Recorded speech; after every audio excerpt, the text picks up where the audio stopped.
Okay, good morning, guys. So before I start with the muscles and structures of the neck, I thought I would just put up a video showing all these structures. Okay, so starting with the bony landmark, if you look at this model, this is the inferior border of the ramus of the mandible. So this is the inferior border of the ramus of the mandible. Okay. And as we go posteriorly, there is a process here called as the mastoid process, where you can see this particular muscle being attached. So this is the mastoid process. And here, this would be the external occipital protuberance. Okay, that is the structures what we see, bony landmarks, what we see superiorly. But if you are going inferiorly at this point, here, if you know, you remember this manubrium, so you get to see the manubrium sterni, and more laterally will be the clavicle. So this is the lower limit. Okay. So now we are going to the midline structures. What are the structures what we see in the midline? So from above downwards, what is this structure what we see here? It looks like a miniature mandible. So this is a hyoid bone. So this will be the body of the hyoid bone. This small process is called as the greater conus of the hyoid bone and the lesser conus of the hyoid bone. Okay. So this hyoid bone is seen at the level of the C3 vertebra. Posteriorly, it is related to the C3 vertebra. Now, as you go down further, what is this structure? This is the thyroid cartilage, right? And then we lower down, further lower down, you get to see the cricoid cartilage. Okay? And then these are the tracheal rings. Okay. So now, let's see the structure again. As I told you, this is the hyoid bone here. And in this plastinated specimen, this is where you see the hyoid bone. And if you carefully observe here, you have certain muscles which are lying above it, while you will see certain muscles which are lying below it. So this we call it as the suprahyoid muscles. Here, these muscles, what we see here, these are called as a suprahyoid muscles. Likewise, this one, these muscles, what we see here, they are called as infrahyoid muscle. These would be the infrahyoid muscles. So basically, the hyoid bone is kept in position because of these muscles which are above as well as below. The lower one will pull it down, likewise this will pull it up. And there are some muscles which are going posteriorly as well. Okay, so this is how the hyoid bone is secured in position. What if there is a fracture here? So what will happen? It will be displaced upwards or lower down depending upon the area of the fracture. Okay, coming to certain muscles here. As you can see, this particular muscle is a large muscle here, and we call that as a sternocleidomastoid or sternomastoid. So which means that it has to have a sternal part as well as the mastoid part. The lower part, or the inferior part, it has got two attachments. One is to the sternum and then the other is to the clavicle. So it has got two heads, sternal head as well as a clavicular head. And above it is attached to the mastoid process. Okay. So now why we need to know this is because basically the neck, the whole of the neck is divided into various triangles in order to study the structures here. Okay, so this particular muscle is a sternocleidomastoid muscle, what we see here. Likewise, there's a big muscle, what we see on the posterior aspect, which is called as the trapezius. What is it called as? It is called as a trapezius. Now, this border is the anterior border of the trapezius. Okay, here, if this is a sternocleidomastoid muscle, this will be the anterior border of the sternocleidomastoid muscle, and this is the posterior border of the sternocleidomastoid muscle. Okay, so now what we are basically going to do is, we are going to divide the whole of this neck into various triangles. There are basically two large triangles. What we call it as the anterior triangle, and then one is the posterior triangle. Now, let me draw it for you, a simple picture. What is this? This is the mandible, right? So, I am just going to draw this for you. This is the mandible.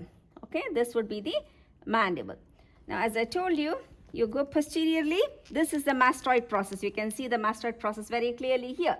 So here, this is the mastoid process. Okay, the same here, this would be the mastoid process here. Okay, now what is seen in the midline here? This is the hyoid bone, right? With this greater conus and the lesser conus, this way. Okay, what is seen here? This will be the manubrium sterni, and on the lateral aspect, attached to that will be the clavicle. Okay, just remember this picture. Now, what do you see on the posterior aspect here? Here, right here, This would be the sternocleidomastoid muscle. If you see this, the right half is superficial dissection, while on the left half, it is a deeper dissection. So they've removed all the muscles from here in order to see the structures here. Okay, so let me draw the sternocleidomastoid muscle for you. So as I told you, this would be the sternocleidomastoid muscle. I said above it is attached to the mastoid process, while here it has got two heads, right? So one will be attached to the sternum, the other will be to the clavicle. The same on this side as well. You have it too, right? Bilateral. So you just have to draw it like that, okay? So this is sternocleidomastoid. Now, what is lying posterior to that will be the trapezius. I'm just going to draw the trapezius here for you like that. Posteriorly, we have the trapezius. So now, do you see two triangles here? There's one big, huge triangle here, and there are two triangles here, right? So this is called as the posterior triangle. That's what you see here.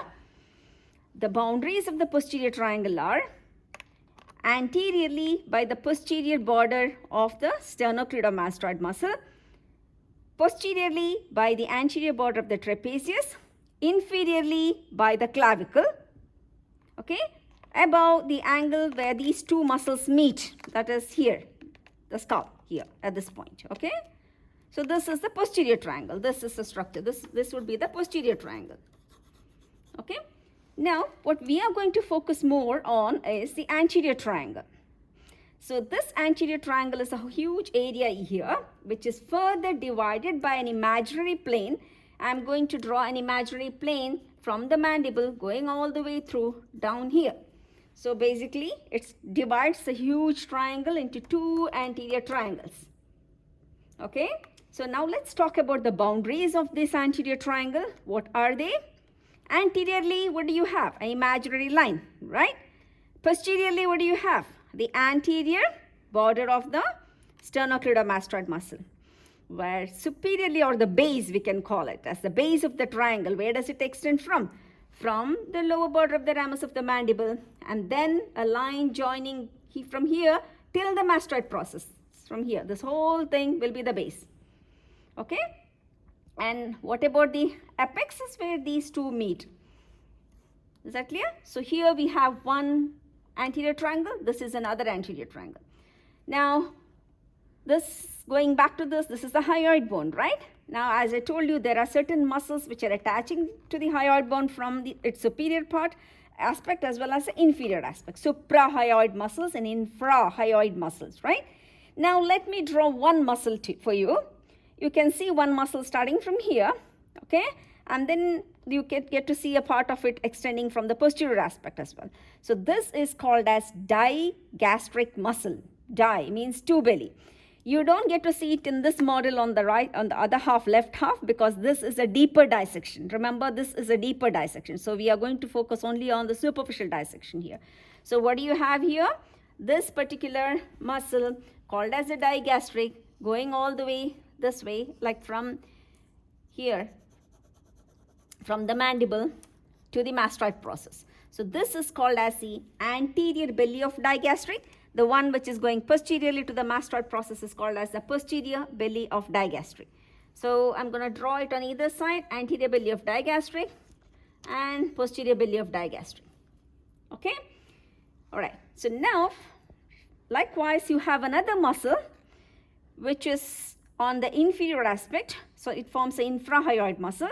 So that is called as the omohyoid. You must have, you can recollect this when in your year, from your year 1, when you studied musculoskeletal system. Yeah. So when you studied the upper limb, you must have studied this. So this is a omohyoid muscle. So here, this is a superior belly of omohyoid, while the one which is going towards the scapula is called as the inferior belly of omohyoid. You have it here as well, superior belly of omohyoid. The same, it's going towards the scapula, which is called as the inferior belly of omohyoid. So now what we are going to focus is, I'll repeat the whole thing once again for you before I further proceed with that. So what have we done? We had divided the whole of the neck into two triangles. What were they?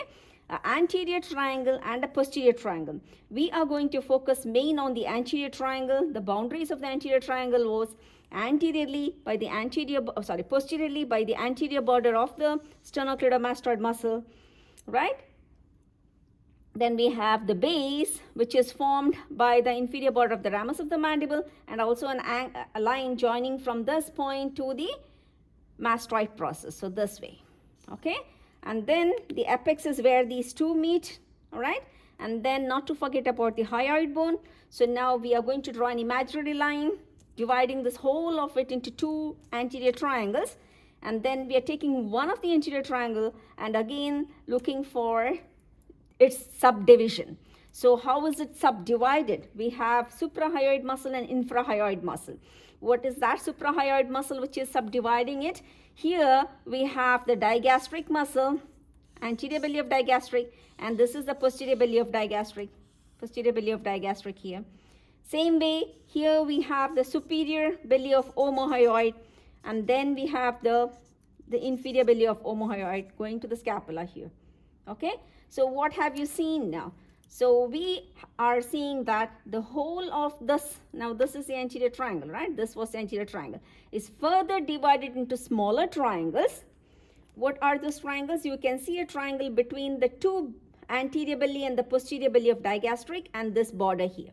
So this is the digastric triangle. This is called as a digastric triangle.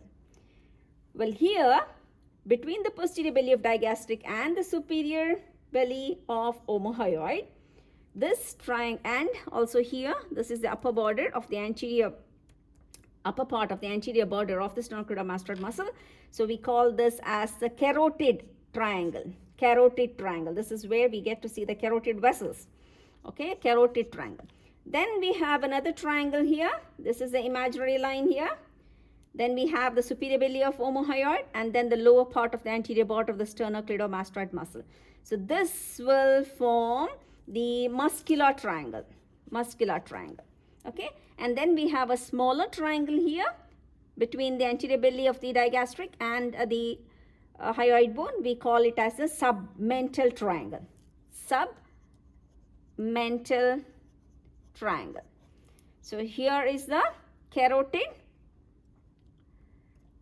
triangle. This is the muscular triangle. This is a carotid, yes, again, and here is the digastric triangle. Okay, so let me explain the same thing to you here.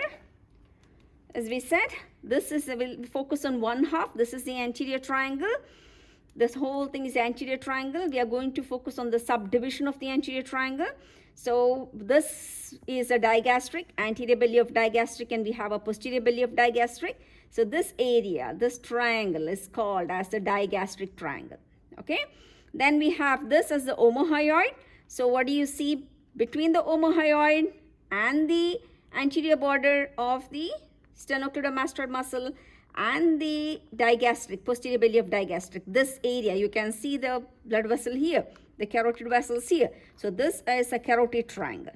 Okay, then we are left with another triangle here. That is the imaginary line, lower part of the anterior border of the sternocleidomastoid muscle and the lower part of the superior belly of the omohyoid, So the area between this. So this, you can see plenty of muscles there. So this is why we call it as a muscular triangle. And then between the two anterior belly of the digastric, this small area, what we see is a submental triangle. Okay, so now the same, let us see that in the plastinated model here. Okay, so what is this? This is anterior belly of digastric, right? So what is the triangle between that? This is a submental triangle. Okay, now this was the sternocleidomastoid muscle. Half of it has been cut. So you can, we'll look for the digastric triangle first. I'll reflect it slightly. So you can see this is anterior belly of digastric and here we have the posterior belly of digastric. So this area will be the digastric triangle. Okay, and then yeah, here if the anterior belly of digastric was still here, okay, so then we have the posterior belly of digastric, anterior belly of digastric, and there's a muscle here which is going down like that. That's the omohyoid. It's cut here. there's a muscle but there should be a muscle which has to go down like that. So that is the omohyoid. Okay, is that clear? So that would be the carotid triangle. Okay, and then we have another part here, that is the omohyoid, and then we have the same here. Since it is not there, I have to go back to this.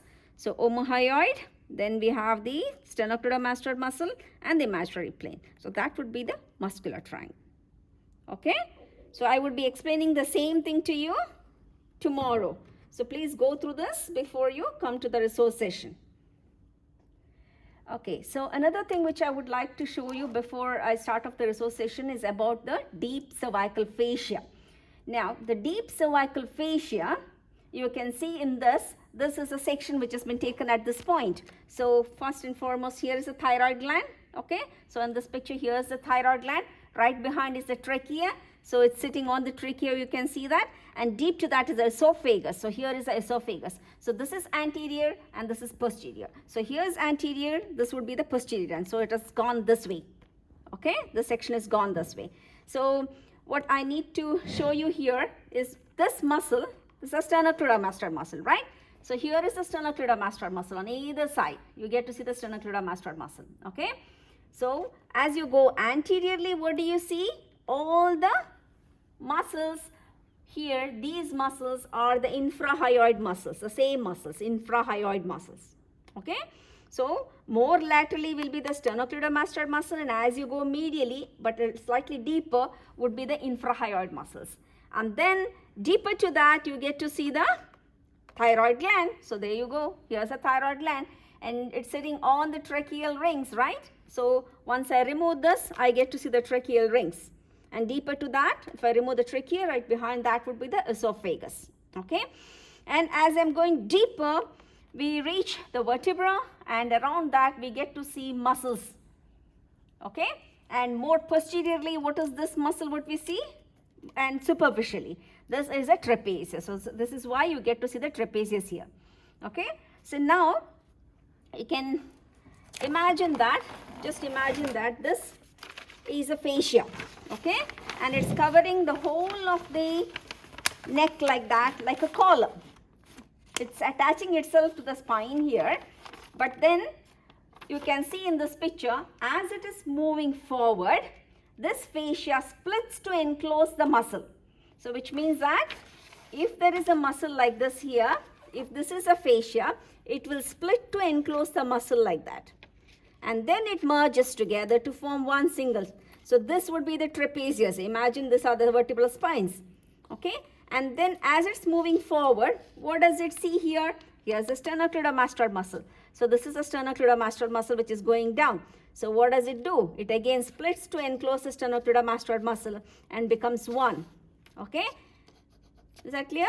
So in the midline here it is one single, but again when here you see the sternocleidomastoid muscle, so it splits to enclose that. Again as it comes here, it will see the left trapezius, so it will split to enclose the left trapezius, and then it comes and joins the spine. Okay, so this consider this half, because I'm drawing from one hand and holding the things in the other hand, it's not come out clear. So this is how it is. Is that clear? Or if you want me to draw, I can draw it again for you. So we are starting here. This would be the spine. Okay, so this is where the fascia begins. So what do you see on either side? We see the trapezius, right? So it will split to enclose the trapezius. Here's the trapezius. So it will split to enclose the trapezius. But as it's moving forward, it gets to see the sternocleidomastoid muscle. Again splits to enclose the sternocleidomastoid muscle. And then merges to form one single layer. Okay. So this is how it is from posterior to anterior. All right. So now it has got different names. This investing layer of the deep cervical fascia has got different names to it. Okay. So here, if you look at this picture here, the one which is surrounding all these, the thyroid gland and also the muscles here, the muscles which are in, or the infrahyoid muscles. So these are called as the pretracheal fascia. pretracheal fascia. Okay, pretracheal fascia. Now, the ones which are enclosing the whole of the muscles here, these ones, these are called as the prevertebral fascia. Okay, is that clear? Prevertebral fascia. The one which goes around these, the trapezius as well as the sternocleidomastoid muscles, that is called as the investing layer of the deep cervical fascia. Okay, and then this carotid sheath here, the few of the little bit of the connective tissue is going around the carotid sheath, and that is carotid vessels, and that is called as a carotid sheath. Okay, is that clear? So the whole of the neck is covered by deep cervical fascia, which has got different names to it. So if it encloses the trapezius as well as the sternocleidomastoid muscle, splitting them to enclose the muscle and then merging together, that is called as the investing layer, because it investing layer of the deep cervical fascia. Then the part of the connective tissue which is seen covering the muscles here, infrahyoid muscles and also the thyroid gland and the trachea, that area, that is called as the pretracheal fascia. Okay, and then the ones which are more posterior, enclosing the vertebrae and all the muscles around that, that is called as the prevertebral fascia. And then the ones which are enclosing the carotid vessels are called as a carotid sheath. Okay, thank you very much, and I will continue tomorrow with the rest of it.